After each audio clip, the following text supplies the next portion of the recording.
Get ready for a no BS approach to health and fitness. This is NBS Fitness Radio. All right, welcome back to NBS Fitness Radio. I am here with Jennifer Broxterman.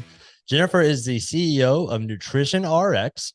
I first heard Jennifer speak at a Two Brain Business Summit, and she has an awesome story that is amazingly inspirational. And so what I love to do first is kind of hear that story. And then our eventual topic that we're going to talk about today is nutrition through the holidays. It's something that we're all exposed to. And being a dietitian yourself and having worked with thousands of clients, I think you can have some really good insight into how we can navigate those waters. So first, Jennifer, say hello, and then just tell us your story. Yeah, thank you so much, David, for having me on the podcast. I am so passionate about nutrition and healthy living. So as a quick kind of high level overview, I've been a registered dietitian since 2010, so just over a decade. And I've also been deeply involved in the CrossFit community that long, if not longer. So I was a 4-time regional competitor. Now I'm just a health and wellness athlete, but still CrossFitting 5 to 6 times a week. My husband actually owned a box for 16 years that we just sold in 2021, which was really exciting. Years. Yeah, he's like OG. I think he opened up in 2006 and he did his level 1 with Greg Glassman. That's how like super OG. OG he was. Yeah. Awesome. And we just decided together that he would kind of be the fitness guy while I was going through school for nutrition. So I basically started a private practice, a nutrition program inside of our CrossFit box. And then it just grew and grew and grew, not only for our own members, but we became known as like a nutrition hub in our city. And even like other CrossFit communities and functional fitness gyms were sending their members to us because they knew we were doing such a good job with coaching nutrition. And we always kept it really respectful that we weren't trying to poach their fitness clients from them. We just really wanted to serve and make our communities a lot healthier. So it was nice to kind of approach it from that abundance mindset, not that scarcity and competition mindset. 100%. Yeah.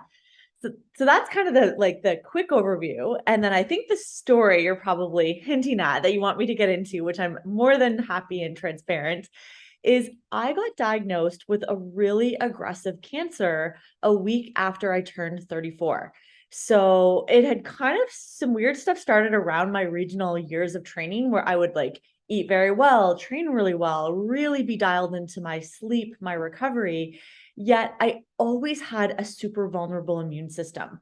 So I would like catch a cold and it would take me like 4 to 6 weeks to get over a simple little cold. And actually this is sort of the spur of what kind of like changed my course with CrossFit and then also helped me figure out I had cancer. Is I was prepping for the super regionals year, which is the year they kind of started to put all the different, regional pockets together into an even bigger zone. Yeah. And I caught the flu. And whatever, no big deal. People catch the flu, but it nearly killed me. So I had like a breathing emergency where I basically like almost couldn't breathe. I started turning like purple in the face. My dog woke up and nudged my husband awake to basically be like, Jen's not okay, go help her. And so we live like 3 minutes down the road from a hospital. We figured it would be faster if he drove me there than like waiting for an ambulance. So he basically like carried me in. And the physician, I really like, bless his heart, he had good intuition, was like, something's not right with this girl. In that maybe there's a lot of things not right, but he was kind of like, he was basically like, you are so fit, you are so healthy. You've had a couple of these like really serious illnesses. He's like, I'm kind of thinking there's something else going on. This is at least worth a referral after your like emergency admission to just double check that things are okay. So they sent me for some lung testing and they're like, well, you have like 180% expected like VO2 max. And I was like, well, yeah, I'm an athlete. I've trained my lungs really well. Like I'm really fit. But I was like, but I feel like I can't breathe. And then at the same time, I was always so sick to my stomach. I was like, is there like a food sensitivity? But I've been like down that road as a dietitian. I've like know all the things, like really worked on gut health, fermented foods, right kinds of fiber, stress management. I was like, I know this stuff inside and out. And so they were like, well, maybe you actually have cystic fibrosis. Like you might have a more mild case where there's just a lot of mucus and lung problems and, recurrent infections that don't make sense. So at first they were kind of treating me like I had cystic fibrosis. Okay. But that wasn't actually the case. Yeah. So a few more years went on where I felt like a crazy hypochondriac and Like how, had like 2-3 years beyond after this? oh yeah. It Oh, took man. 5 years to get my cancer diagnosed. From the time I first started bringing up just weird stuff with my body to the time they basically caught it.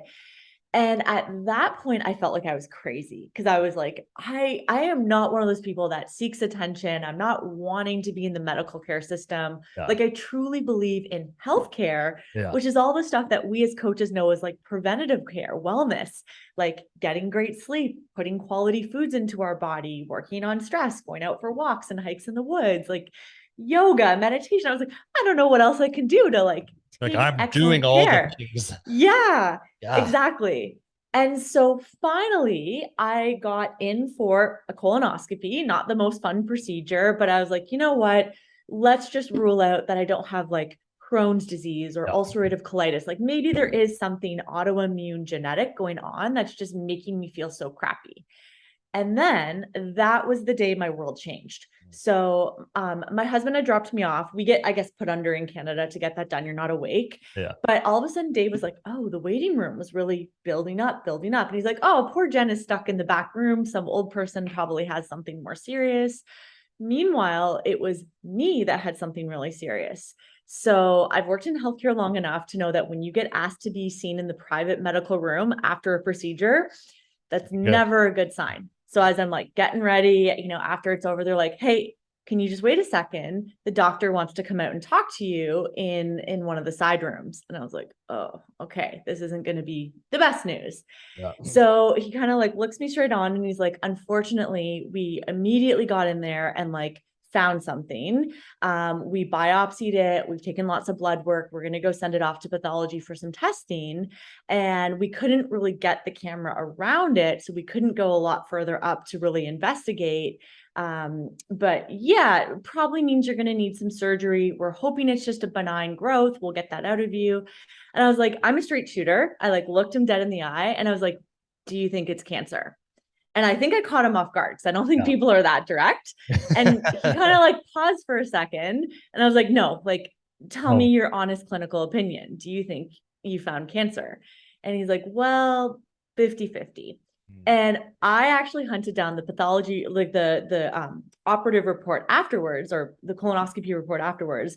And he was like, high suspected lesion, does not appear to be or originating from the colon itself, unknown origin. Like basically, like we found something really bad and really serious. But I think to protect their medical liability, they won't just say, this is, we have a pretty good chance that this is what it is, because they want to wait till the pathology comes back. So then enter the 3 longest weeks of my life. So I'm still CrossFitting. I just like set a PR on my back squat. I'm doing like heavy sled pulls, like all the normal stuff, and just trying to keep my mind busy while I'm waiting for whatever this is. And so they kind of told me like, oh yeah, 7 to 10 days, we'll have your pathology back. So a week goes by, and then 2 weeks go by, and then 3 weeks go by. And I'm starting to get, my intuition's like, this isn't good that they're taking this long. I actually used to do cancer research in another life before I became a dietitian. And usually when it takes that long, they're escalating it for a second or a third opinion with like a tumor board. Yeah. And that's basically what happened is my local hospital sent it to another even bigger cancer center for another opinion. And then they sent it up to like a national tumor bank to be like, let's get a third opinion, which is why it was taking so long. And the way I got told was truly one of the worst moments of my life. So I am about to go teach a university foods and nutrition class. It's a dark, stormy October night, and a block number calls. And usually when it's a block number, it's like the hospital, right? They just, I don't know, our hospital blocks their number. So I pick it up, and I kid you not, this was the conversation. Is this Jennifer? Yes. I have some news to tell you. Okay. Your pathology came back. It's positive for cancer. Okay. Do you understand what I'm saying? Yes. Do you have any questions for me? Click. Oh my That gosh. was basically how I was diagnosed as having cancer, which is crazy. Like, no, we want to see you face to face. Here's what to expect next. And then basically we'll call you when we've got some more stuff for you to come into the hospital and do. Like, boom, world changing news. Just like, Jeez. you have cancer. Do you understand what I'm saying? Do you have any questions? Bye. Hangs up the phone. Golly. So I was obviously in shock. I was really calm on the phone. I think I had like one word answers, right? Like, Yeah. yes, this is me. Okay. I think I even said thank you. Like, who says thank you to something like that? Polite Canadian in me, probably trained into me at birth. And so at that point, my husband was coaching a CrossFit class, but he's like super professional. So he never has his phone on him on the floor. He always has it like in a drawer on silent. He's like really, really dedicated to his craft. Yeah. So I call him knowing I'm not going to reach him, but I was like, I have to call someone. Like, you were just told the worst news of your life. Can't reach him. So then the next call I make is to my family, my mom and my dad, who live about an hour and a half away. And I was like, Mom, I have cancer. And she's like, what? And then Is she like, I aware of remember everything this. else that's going on? Yeah, like, this is just, this is so wild. So then I remember this phone call to my mom. I was like, Mom, they called me. I have cancer. And I start getting more upset. And she's like, what? And I was like, stop saying what? I'm telling you I have cancer. So it was like this like ridiculous shock conversation of like, Mom, I have cancer. What? I have cancer. What? I have cancer. What? I was like, stop saying what? So she's like, I'm getting in the car. I'm coming to you. I was like, okay. So she starts driving with my dad to London. So they live, like I said, an hour and a half away. And then I was like, how do I reach my husband? So then I call one of our oldest and most dear friends who's a member of our gym. And I know like John P's my guy. Like, John trains at 6 o'clock every night without fail. He is like Mr. Consistent, one of our favorite friends. We've become very good friends with long term. Can't reach him. So I was like, okay, I'm going to call his wife, Cindy. So I call his wife to be like, you need to keep calling your husband for me. Because if you can reach your husband can tell my husband, like, shit just hit the fan. Oh, sorry. I'm not sure if I can swear on a podcast. Okay. No worries. All right, perfect. So she's thinking my dog has cancer, and she knows that we're like, our dog is like our gym dog, Carly. She's like a black lab that's always in class. So like, our dog is like truly like a member of our gym. And she's like, what? Your dog has cancer? I'm like, no, I have cancer. Like, this is just a like not funny comedy of errors trying to pass this message on. And so she's like, oh my God. She's like, do you need me to like get in the car and drive to the gym? And I was like, yes, if you can go do that, like, please help me get this message. So then, to add insult to injury, or maybe this is just like the weird working professional that I am, I'm supposed to go teach a night class in 30 minutes. So I have a university lecture with about 100 students waiting for me. Their first years were about like, I don't know, a month into the semester. So they're still kind of brand new. I teach on this like far off campus site. So we have like main campus, and then we have this like satellite campus that I know for students, it's like a 25-minute walk for a lot of them. And I'm always really mindful that I'm so grateful when people are, excited to come to this nutrition class. That's always like a sold out semester. Like, I won the teaching award. People really like this material. I love teaching it. And I do these fun activity games because they're first years to be like, if you come to class, we're not putting pressure on, did you get the answer right or wrong? I want you to like Miss Frizzle, take chances, make mistakes, get messy. So as long as they do the activity, they can earn a percentage of their final mark, up to about 10%, and they're spread throughout the year. So that day was a day I told them one of their, first or second activity points were coming. And I was like, I'm not going to stand up 100 people. Then I'm going to get like 100 emails asking me, oh, how do I get this mark? And what happened? And you weren't in class. So I put on my game face, get in my car, drive to class just after being told I have cancer, this ridiculous phone call with like the oncologist, my mom, my husband still doesn't know, right?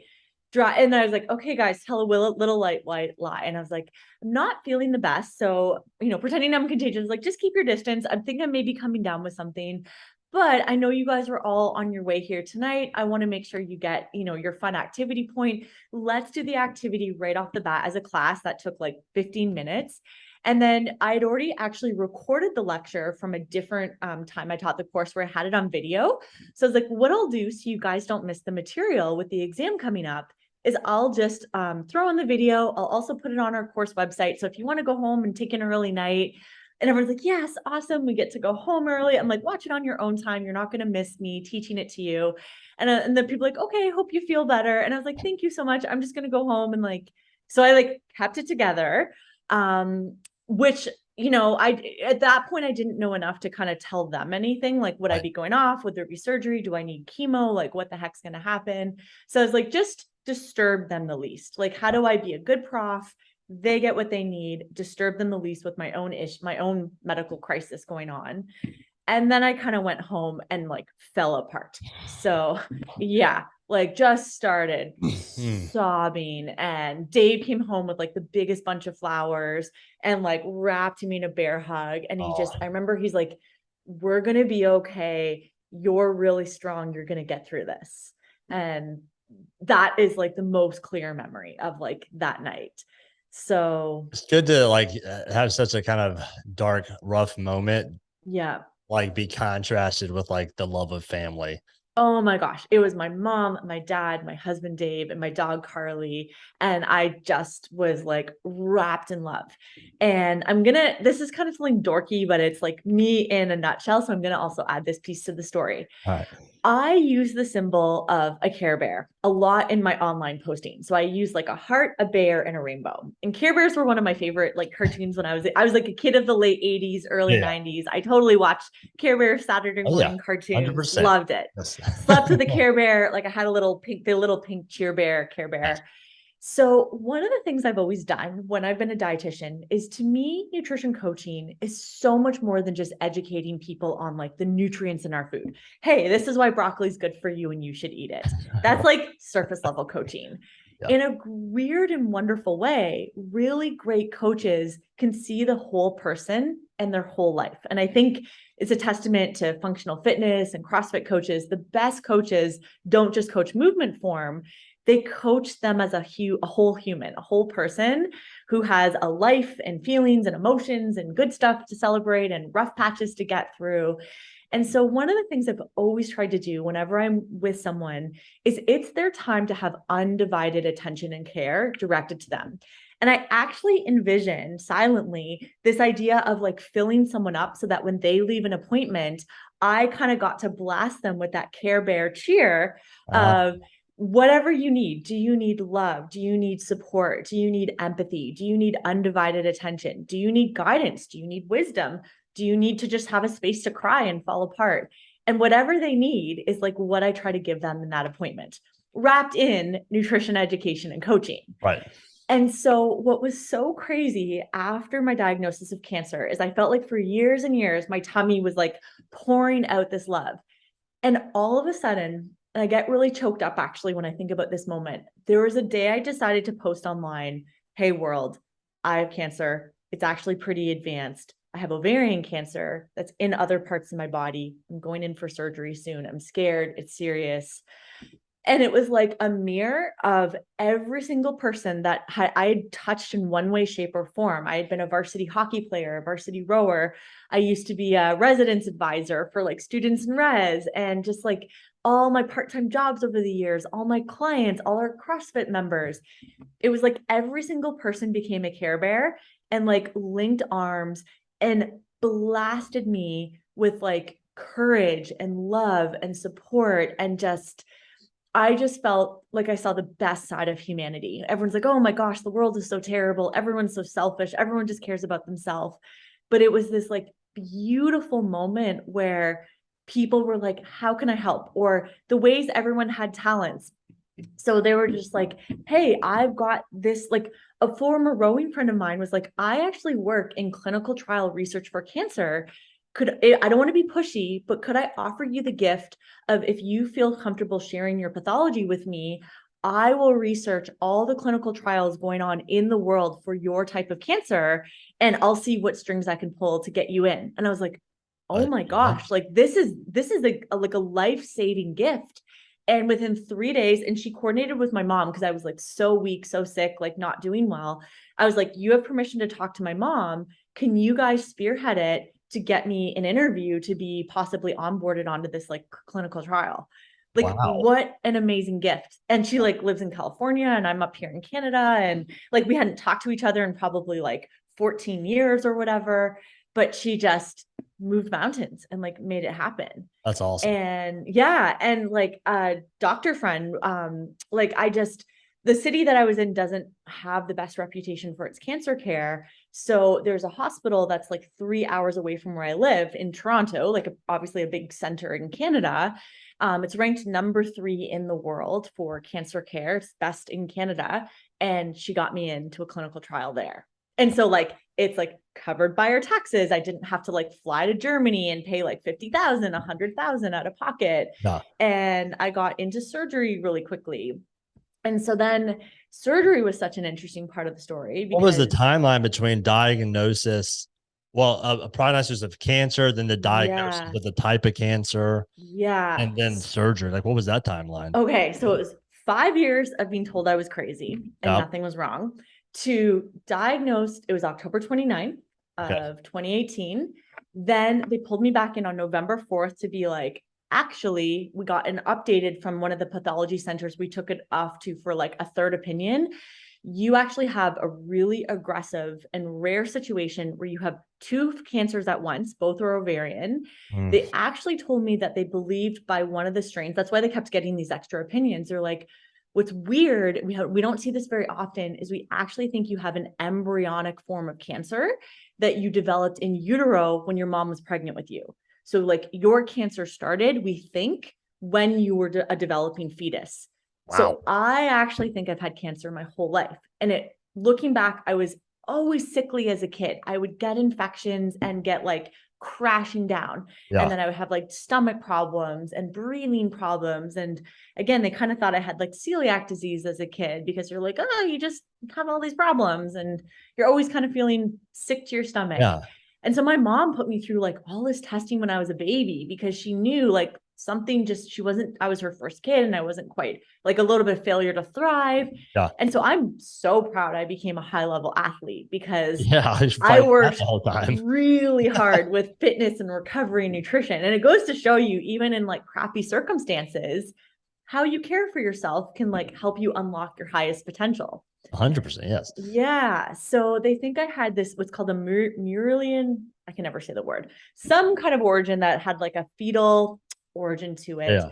And then I had this like super aggressive, it's called high-grade serous ovarian cancer.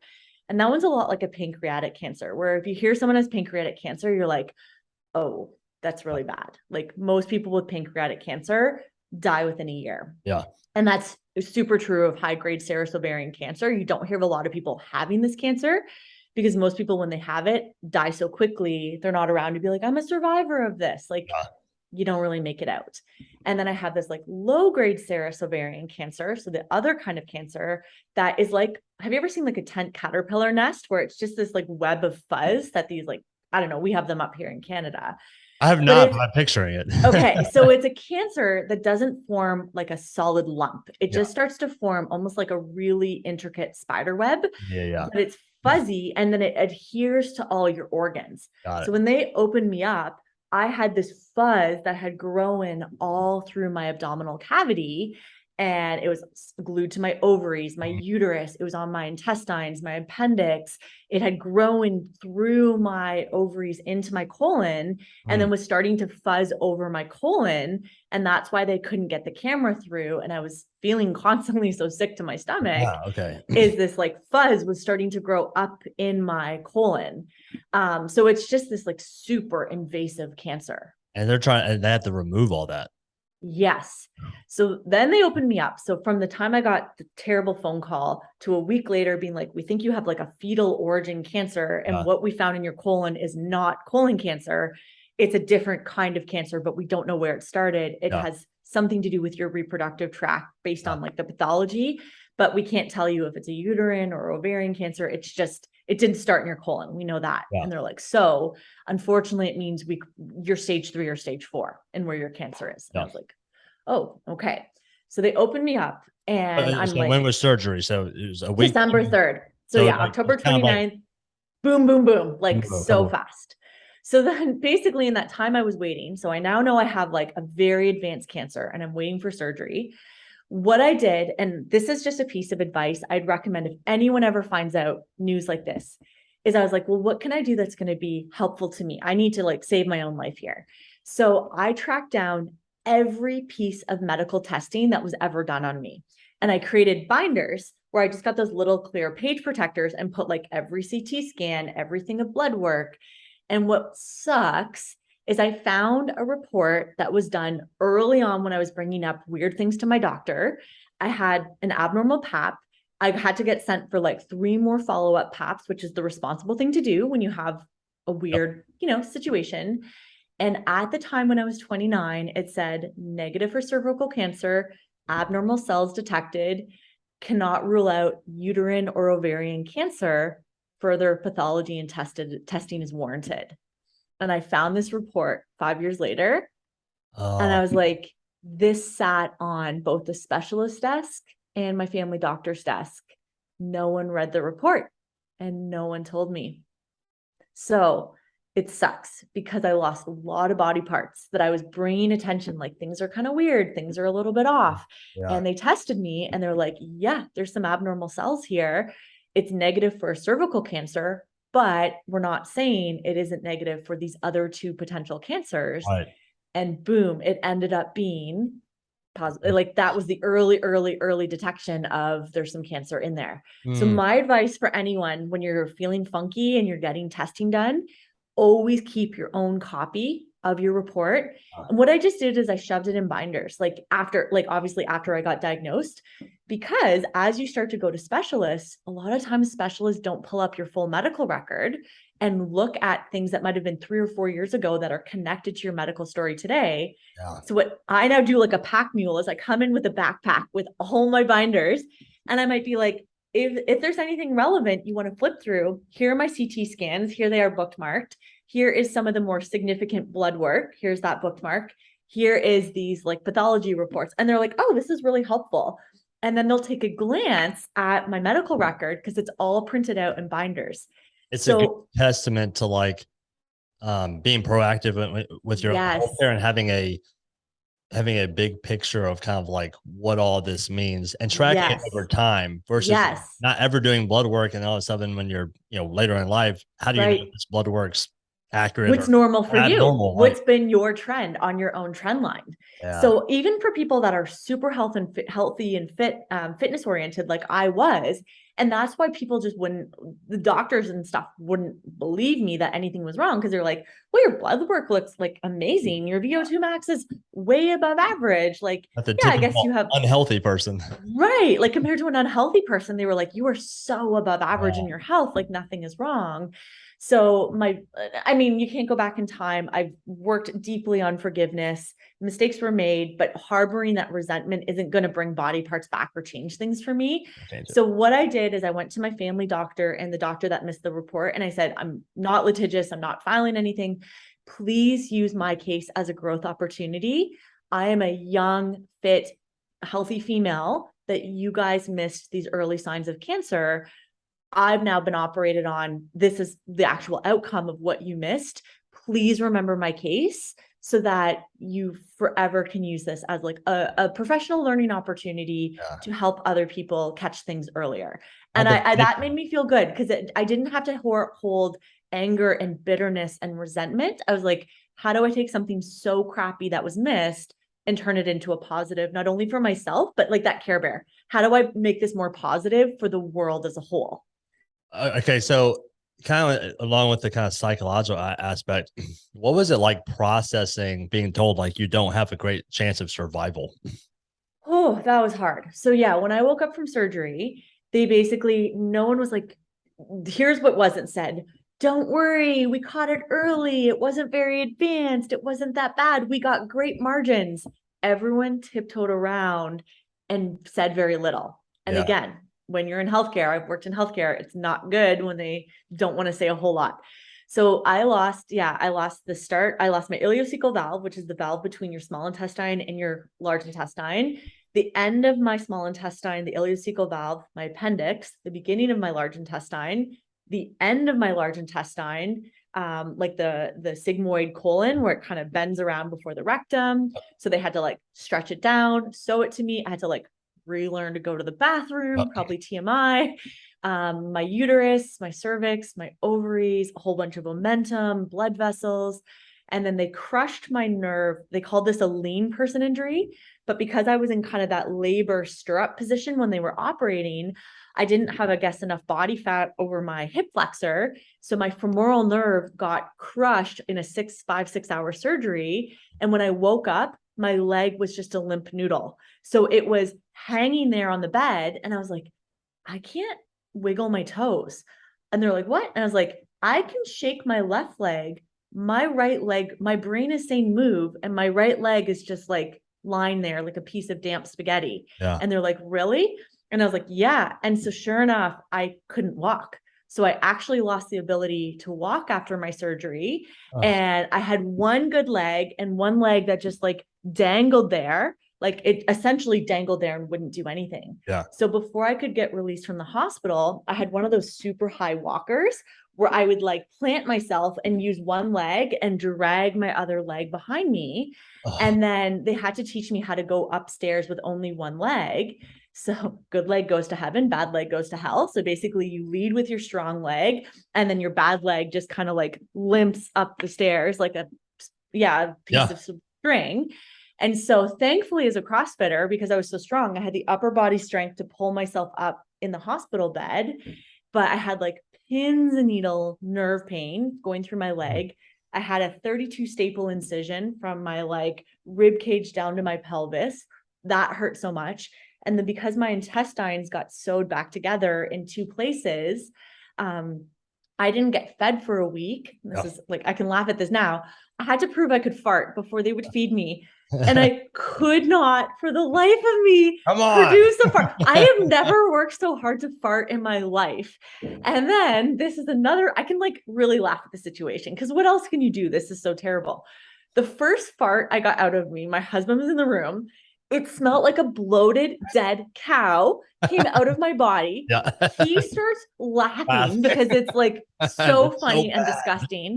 And then because I'm in this like kind of lying down hospital bed position, I start choking on my own spit because I'm laughing at him laughing at this like disgusting fart that came out of me. And I'm like, is this actually how I die? I'm going to asphyxiate on my own saliva from the first awful fart but I was like, no, I get to eat food now. Like I get to have food. And I had gone like 8 days without food. Yeah.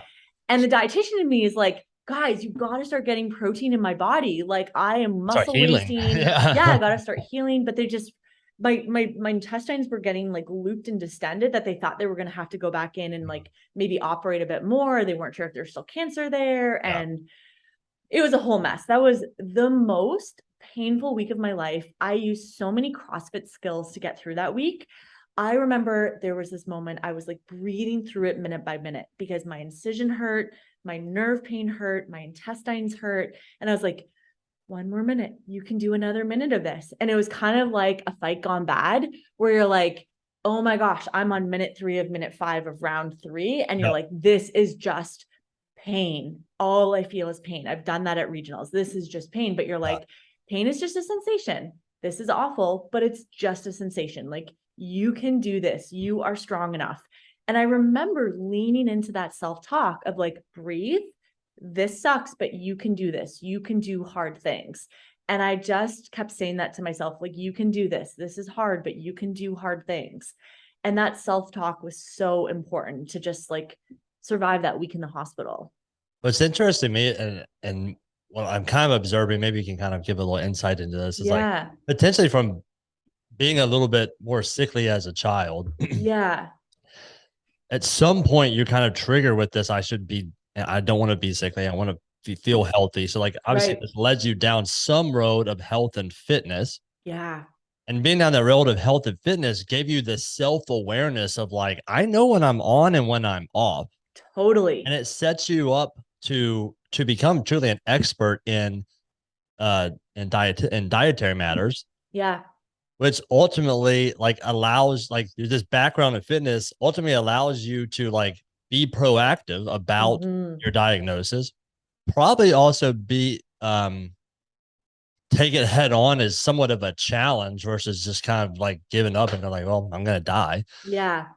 And then on the backside of that, it's like all that training you had on the front end, whether that be obviously the physical training and the mental aspect that comes with that, but also the knowledge base of nutrition and physical Right. development. It's like Yeah. now I have to recover from this. And I Right. have to realize like I've got the like understanding the digestive tract and understand that your digestive tract is now different than it was before. Yes. Like it sets you up on the Oh my backside. God.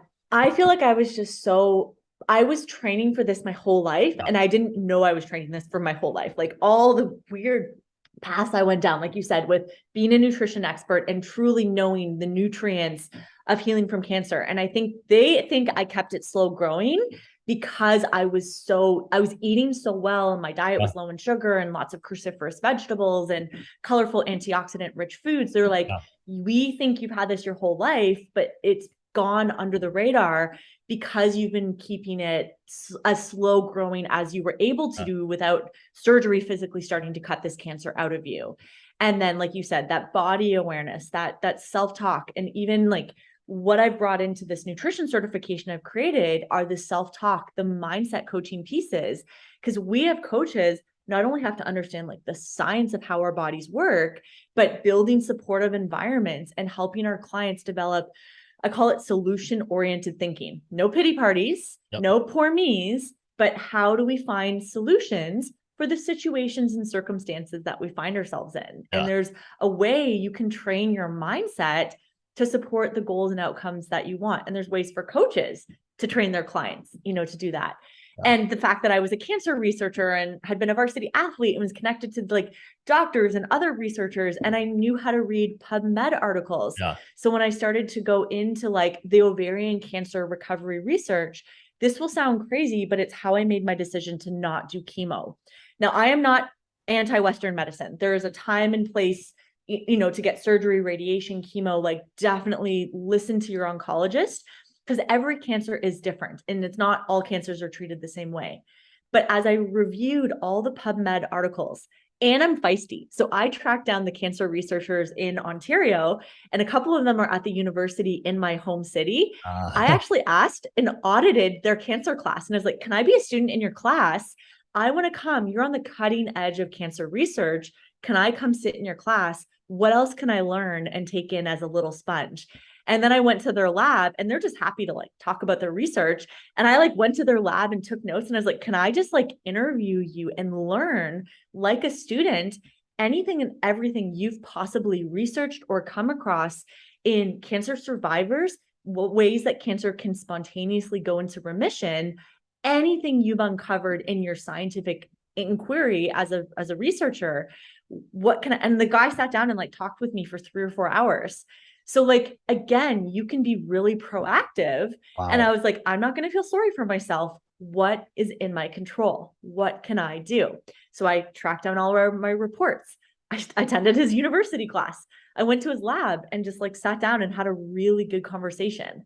I read PubMed. And when I came across the PubMed articles specifically, because I mostly had this low grade doesn't respond to chemo because it's too slow growing. So they chemo removed the attacks, high grade in the yeah, surgery. That's gone, but it's gone. But yeah. mostly there was some low grade left over. Yeah. And so they're like, and chemo, unfortunately, chemo deciphers the fast growing cells. That's why people's hair falls out, because hair grows really fast.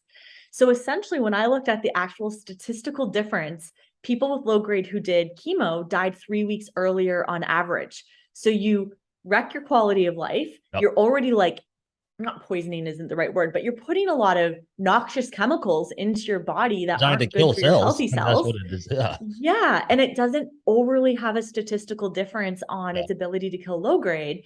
So I was like, okay, the surgery did its job, I think, to get most of it, the fuzz pulled out. Now is where I go into wellness. Now is where I lean into the kinds of vegetables that are going into my body, the antioxidants I need to eat, sleep, healing, peaceful environments. I decluttered, love, like I actually meditated every day, and I treat my white blood cells like my little Navy SEAL army members. I was like, okay, guys, pep talk, you got this. Like, it's not that we're killing cancer. We're going to like blast cancer away with love. And so many people, I'm going to sound like a little woo woo crazy here, but I could sometimes sense when people were like thinking about me or sending a prayer or just, yeah, someone was like sending well wishes. And occasionally my body would get like tingly. And almost it felt like there was like this popping sensation. Like it almost was like a Rice Krispie where there's like this snap, crackle, pop happening. And I was like, I think I can feel cancer dying. Like Wow. maybe I'm imagining this, but something, that body awareness, I'm like, something feels like it's changing. Something feels like it's different. Good, different. Like I feel like there's love going through me and there's less cancer as a result of it. And so for my peace of mind, I asked my oncologist if I could pay for a PET scan. They're not covered by our tax system. They're about $4,000, a pop. So they're not cheap. And this guy was the most negative. I ultimately had to switch oncologists and stopped working with them. He's like, there is nothing you can do. This cancer kills everyone. I don't care that you're young. I don't care that you're healthy. You can try to eat well if that makes you feel good, but like get your will and your affairs in order. You got probably a good 1, max 2 years. And like, most people, the average life expectancy with a diagnosis like yours is probably going to be more like 8 months. Like I was sent home to basically go die essentially. Jeez. And I was like, you know what? I don't believe that. Like someone has to be the 8%. Yeah. Why not me? Yeah.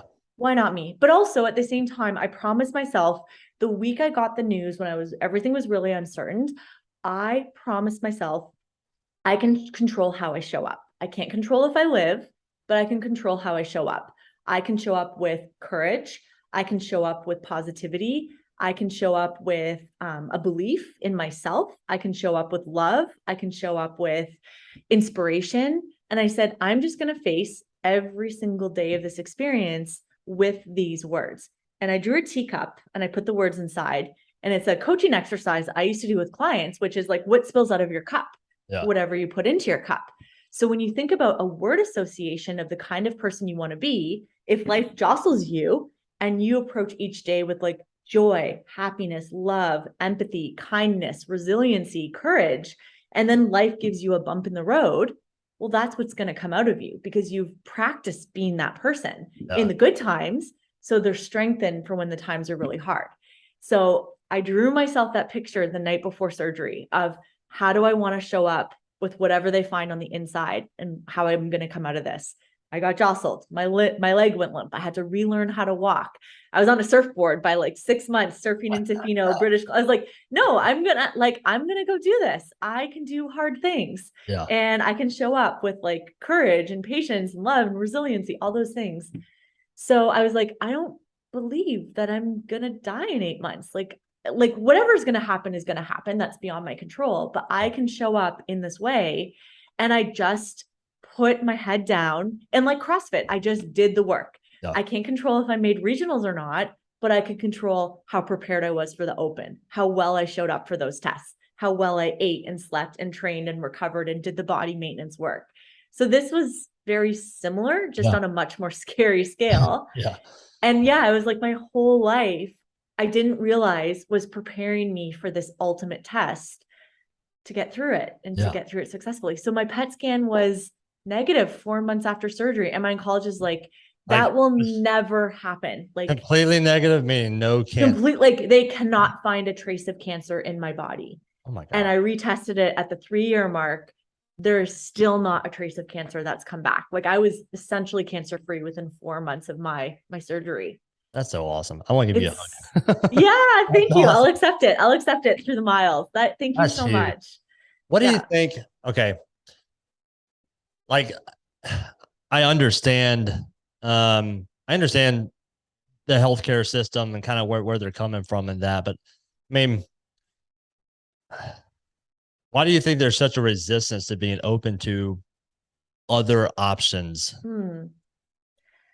I think sometimes they have to work off of speed. How Yeah. many people can you process? Yeah. And it's much faster to say, here's the chemo prescription, here's the drug prescription, here's the whatever prescription. So you can process more people with speed, with more of that Western approach. Yep. And I think there's also a fear, and maybe rightfully so, we're sometimes taking a completely non-Western, only traditional approach sometimes isn't enough medicine, Right. because like that's what I was essentially doing prior to getting diagnosed. And it was like keeping it at bay, Yeah. right? I was eating so well and sleeping so well and exercising so well and doing all the natural right things, but it was like the cancer was just still encroaching forward. So I am incredibly grateful I had a life-saving surgery. I think I wouldn't have been doing as well as I am had I, rejected it all.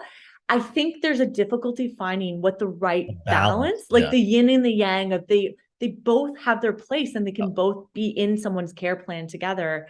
And I think it's almost sad that people have to fight or to choose a side, where I realized I didn't want to choose the chemotherapy option. That piece of that medicine didn't make sense, but the surgery did. Right. Yeah. And then obviously the things I was doing with nutrition and rest and wellness and other stuff. Like I did a lot of Reiki, and I'd never done Reiki before, but I felt like it's energy kind of like healing work with a like practitioner, which again, I sound kind of woo-woo. I had been very scientific my whole life. And I was like, but my intuition, I read a lot of books of survivorship, of like, one of my favorite books was Radical Remission. And it's a PhD researcher who sought out people around the world who were given really grim diagnosis, who actually beat the odds. And she's like, is there a correlation? Can I approach this like a curious scientist to see pattern detection? So when I read that book, I made myself a long list called Healing from Cancer. And I basically went to like a quiet spot in the woods, and I was like, what does my intuition think I need? And then I wrote a list of all the things I thought were connected to healing. And then I printed that list off and I put it beside my bed. I still have it there. I read it every day. And it's all this stuff of wellness that us wellness coaches kind of know. It was slow down my pace of living, practice daily gratitude, get lots of sleep, wake up well rested, eat high quality foods, be out in sunshine, go walking in the woods and in nature, take regular vacations and breaks, have Sundays be electronic free as a totally dedicated family day. Just I have my first line is like, start each day with 3 words: happiness, joy, and love. So it's like the energy even that I'm bringing to my body, to my mind, to the world. I think the energy you put out, you do get back in different forms, and it can really result in internal healing. 1,000%. I read Wim Hof's book, and he's definitely got some woo aspects in it. But the interesting part behind it is like when they ultimately do the scientific research, they're seeing objective data change based off of like his approach. That in other words, like the end result is objectively measurable. Right. How we get there, we don't understand that. And the science is still trying to catch up. That's kind of where it's like, well, we can't explain why it works, but we do have objective data to show that it does work. Yeah. Very cool. What did you change? What was like your major dietary changes? Because you're always already eating pretty healthy. So like, what did you learn that you needed to change? Yeah. So one of the cool things I found is it was started with petri dish studies, and then they obviously went into like mammal and then human studies of just vegetables that have chemopreventive potential. So basically, it's a fancy way of saying vegetables that act like chemotherapy. So they have almost no negative side effect. So it is the things that a lot of us wellness coaches are already really encouraging our clients to eat, having dark green vegetables every single day, right? Your kale, your broccoli, your Brussels sprouts. Also the blue purple family, really, really good for health. So I eat a lot of purple cabbage, blueberries, blackberries, anything that has that like deep, dark red cherries, like the dark red, purple blues and deep greens. So getting some of those every single day. I've always batch cooked, but I now make a point that I always have healthy meals in the freezer for a quick grab and go lunch. And I always batch cook off of those vegetables that have that chemotherapy component.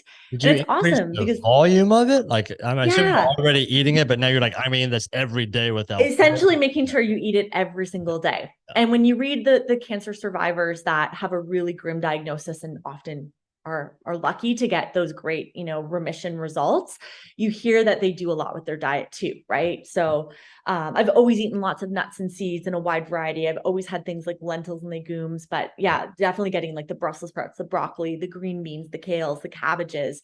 I mean, I eat purple cabbage. My mom used to do this as a snack as a kid, and I didn't realize it was weird till I talked to other people, where she would like chop it up in a bowl and I would just eat raw purple cabbage as like a crunchy snack, like apples. Yeah. I love it. So I like had kind of gotten out of the habit as I became an adult, and I was like, oh yeah, this stuff is so good for you. Yeah. It's such an affordable vegetable. I mean, one cabbage will last like weeks, and I'll just like chop that up and stick it in my veggie bucket and just like munch on purple cabbage. And I was like, come on, work your magic, Yeah. like go kill some cancer. That's awesome. So just stuff like that. And not that I always had a lot of sugar, but just really made a point of like, yeah, like special occasions, small amounts when I feel like it. Yeah. Fruit's such an enjoyable way to have a little bit of sweetness if you need something. And you just feel like your energy, you just feel so much better when you put high quality nutrition into you, which I obviously believe as a nutrition coach. Well, how much weight do you put into like cooked versus raw and organic versus not organic?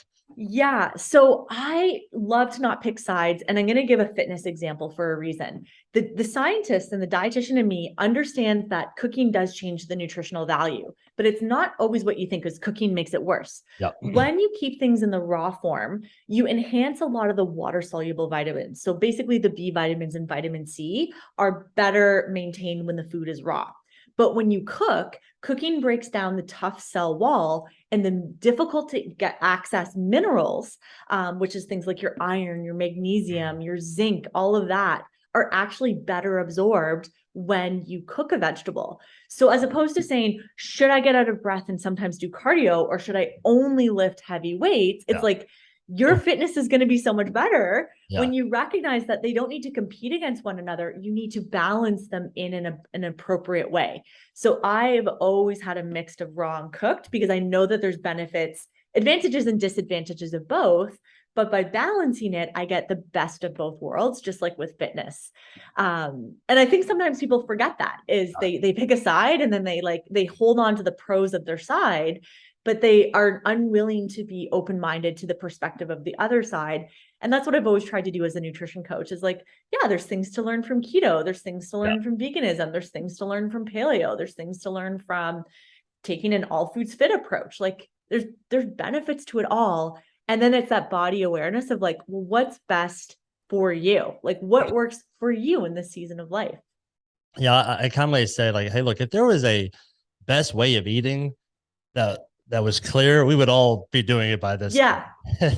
Yeah. It's very clear. Like we have to have a balanced approach to nutrition, and any one major swing towards one direction is going to bring with it some positives, also some negatives. And so finding that kind of balance that works for you. Right. Well, my other question, a lot of times I'll tell people is like, can you eat like this for the rest of your life? Yes. Answer is no, then maybe this isn't the best long-term approach. It may be a solution for a short period of time, but ultimately we have to have some kind of balanced foundation that we can kind of fall back onto versus ponging back and forth between one extreme healthy diet and one extreme unhealthy diet, so to speak. So okay, let's talk a little bit about the holidays. Yes. So holidays are coming up, and with it, obviously, there's a tradition of eating certain types of foods, and especially eating within social situations. And I try to encourage people to understand like nutrition is fuel. Yes. And it's also a way of creating social connections. And so,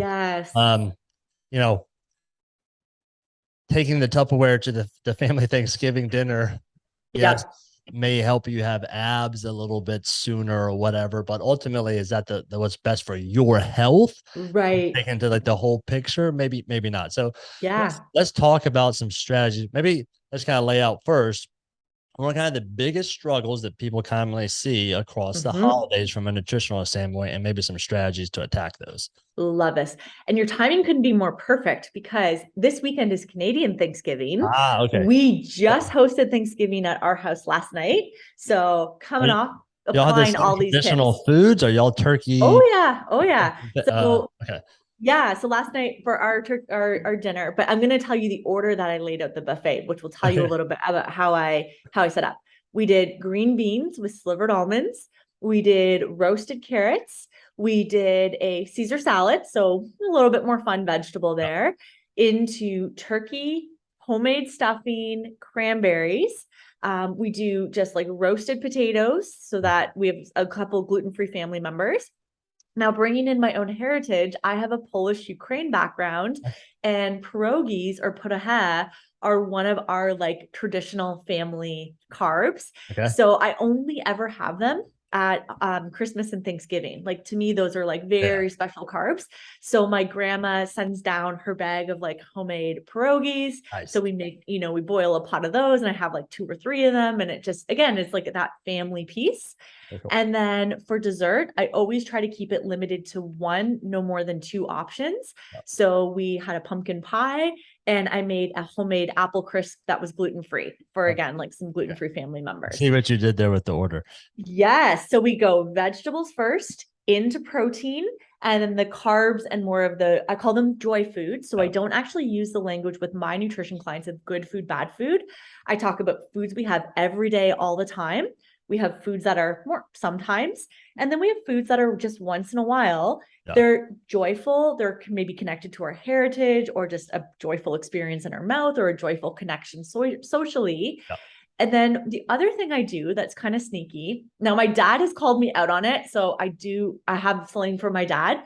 Is my husband and I actually eat off of smaller plates. We, a long time ago, when I stopped training at the regional level with CrossFit, I was like, you know what? I'm not training twice a day anymore. I'm just training once. It's a lot harder to change your behavior with willpower. It's much easier to change your behavior if you change your environment. So I was like, I teach this as a one-time decision with a forever reward. So a good example would be within, say, saving for retirement. If every time you get a paycheck, your retirement money is just automatically deducted and put into a special account, you don't have to use willpower every time you get paid. You set up an environmental chain to force a good behavior to happen. So what we did is, in our cupboard, we took our big plates out and moved them to the basement. And then we went down to 8 or 9 inch plates instead of a 10 to 12 inch diameter plate. And we just have adjusted, in our late 30s, he's in his 40s now, to just going off this, and we got used to it. So what I do at Thanksgiving for the buffet is I set what I call our normal size plates out. And then now my dad got mad that those plates are too small. I'm like, you can go get seconds, like absolutely. But humans will always fill their plate till full, no matter what size of plate you give them. So now I have the 2 options. There's bigger and smaller, but I find that just giving people the choice. I'm not bossy. I'm not like, I'm holier than thou. Look, you must follow me. I set the environment to be supportive. And then however you want to eat is I'm not judgmental. It is your relationship with yourself, your relationship with the holidays, your relationship with food. I am not here to be your dietitian. I'm here to be your family member, but I can also create a healthful food environment. So I have smaller plates available. It all goes vegetables to protein to the carbs and the, higher energy stuff at the end of the buffet. I increase variety of nutritious foods. So I always try to have at least 3 vegetable options, and I decrease variety of things like the higher calorie or carb filled or sugar filled options. So like no more than 2 desserts. Normally I only make enough dessert so it can get eaten in the event, and then there's no leftovers, to go home. And then we make leftovers. We buy a bigger turkey than we need, and we over make vegetables. So then I have a few days of protein and vegetables, and I might still have a few enjoyable pierogies and, stuffing left over, but like that's part of the holidays.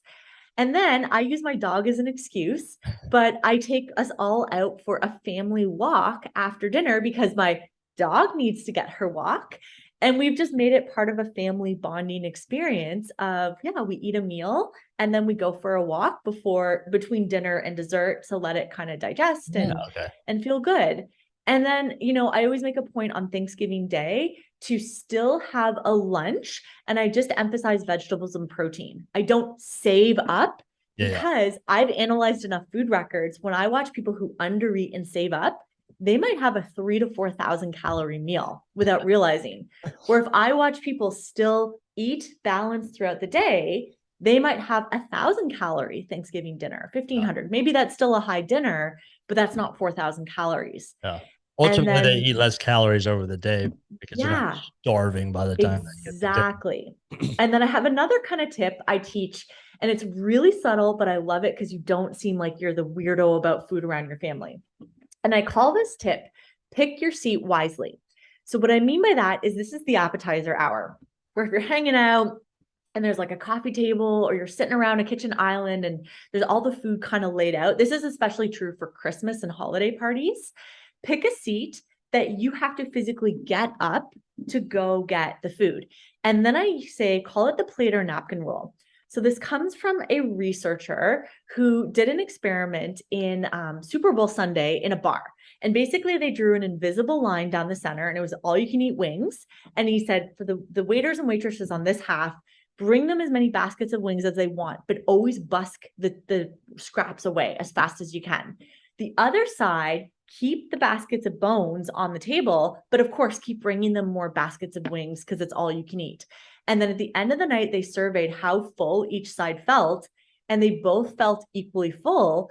But the group that had the remnants of their just like their scraps left on the table, on average, ordered a basket or two less because we eat as much with our eyes as we eat with our stomachs. So if you eat around a coffee table or an island and there's no plate and you're just grabbing chips and salsa, grab a little of this, oh, a nibble of cheese, oh, some veggies, oh, whatever. You are eating with your stomach, but your eyes don't have a record. Where if I have a plate and I have to get up and I put stuff on my plate and then I bring my plate back to my seat and there's like leftover hummus, globs on my plate and there's crumbs or whatever. Yeah. And then I go up and I get a second. My brain is starting to remember you stood up the second time and did a refill. You went up and got thirds. Like you probably remember at Thanksgiving if you got seconds or not. But if the plate was like the food was just there and you were grabbing turkey and stuffing, which would be weird, you wouldn't know how much you ate. Okay. So we need to eat with our eyes as much as we need to eat with our stomach. So I just always pick a seat that is intentionally inconvenient. And then I make a point to only eat off a plate or a napkin so that I have a visual record of, it helps you to feel full off of less food. I love that. So that's my other little tip. Yeah. What about alcohol? Yeah. So I love to make a point of making a ton of drinks available, especially because you never know if someone is being like sober and practicing sobriety for whatever reason. Yep. So I always like to have sparkling water. So it's a little bit more flavorful or interesting, obviously like tap water. Sometimes for me, especially with cancer, I really don't drink a lot of alcohol at all. So I might go out and buy a couple bottles of kombucha, which is a fermented, drink. And then I can pour that into a wine glass and put some ice cubes in there. And it feels kind of special or indulgent. I have absolutely no hangover or dehydration I have to contend with. And I might just during like happy hour be drinking my kombucha, and I buy enough to like offer it to anyone else. Occasionally I will have a glass of wine. But again, we'll put like a bottle on the table, but we won't put like tons everywhere. It's all there for the offering, but because we have so much water and other beverages, and the other sneaky thing I do is for each person's table setting, I pre-pour everyone a glass of water. And by just setting up the environment to make the healthy choice the easier choice, no pressure, they can drink it if they want.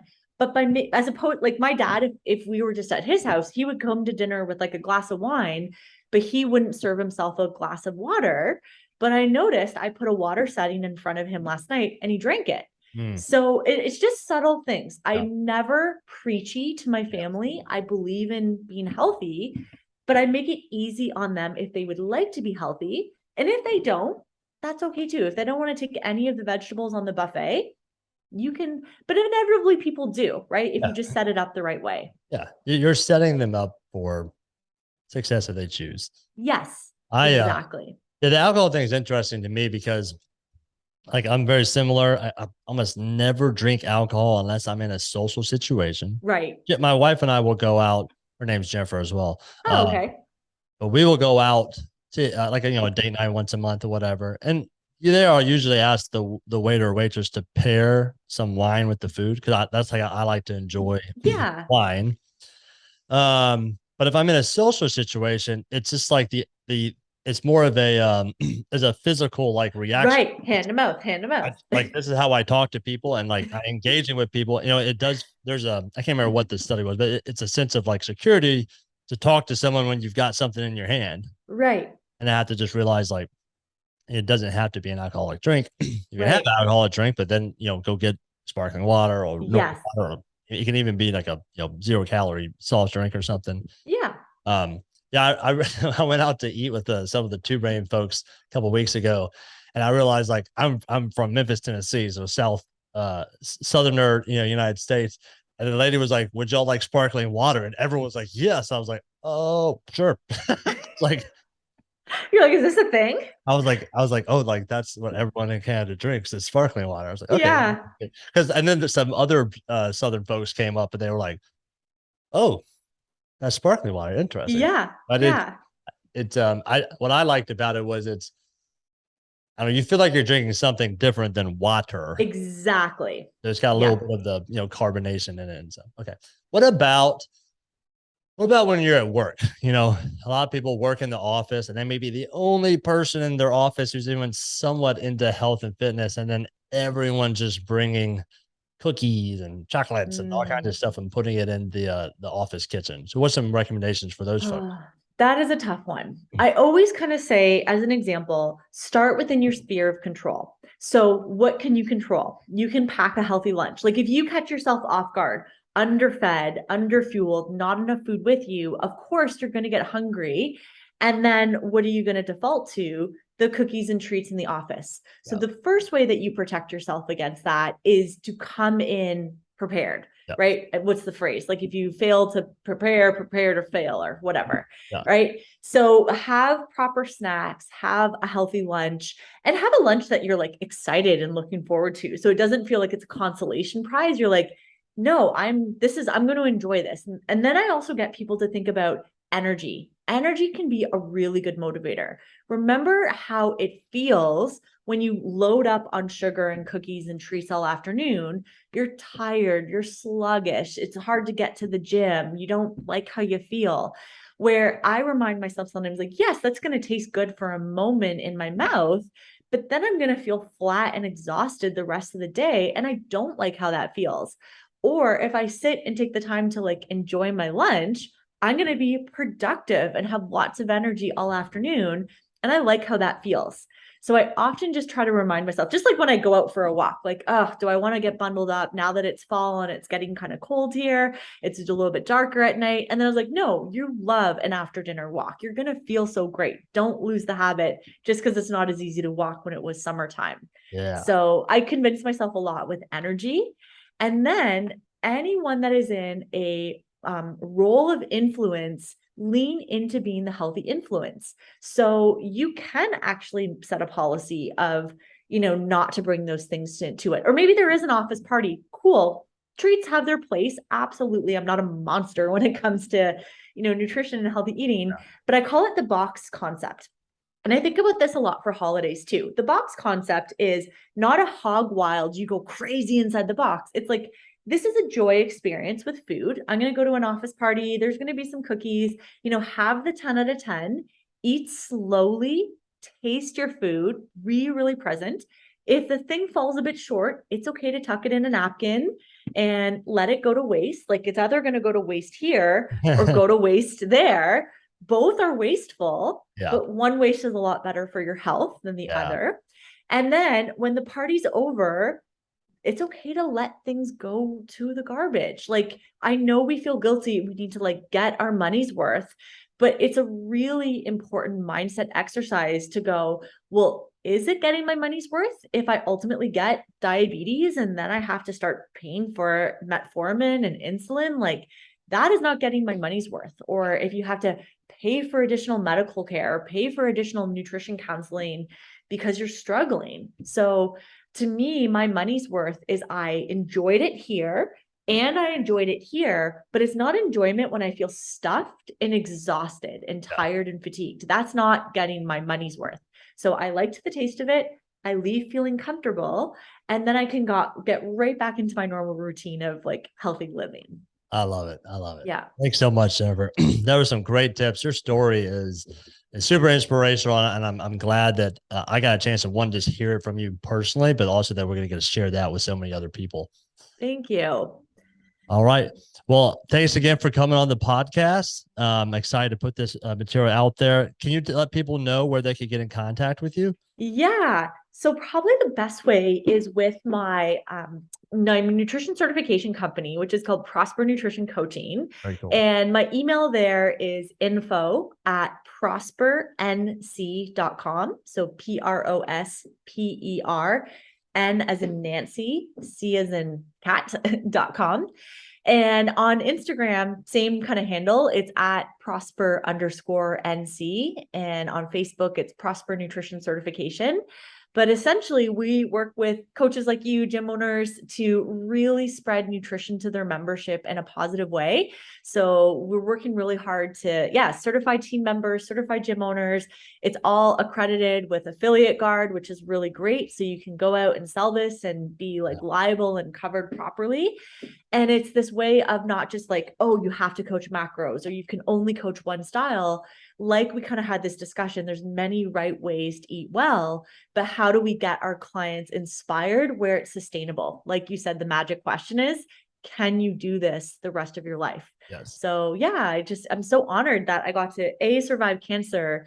And I always felt like I had a bigger purpose with being a nutrition coach. Wasn't just to do the one-on-one, but was to really help other fitness and health-minded people make a great income using nutrition to complement the fitness and wellness coaching that they're already doing. So if you have any questions about cancer recovery or that list of vegetables that help fight cancer, I always send that out if people send me an email. So info@prospernc.com, and I'm happy to share that or answer any other questions you might have.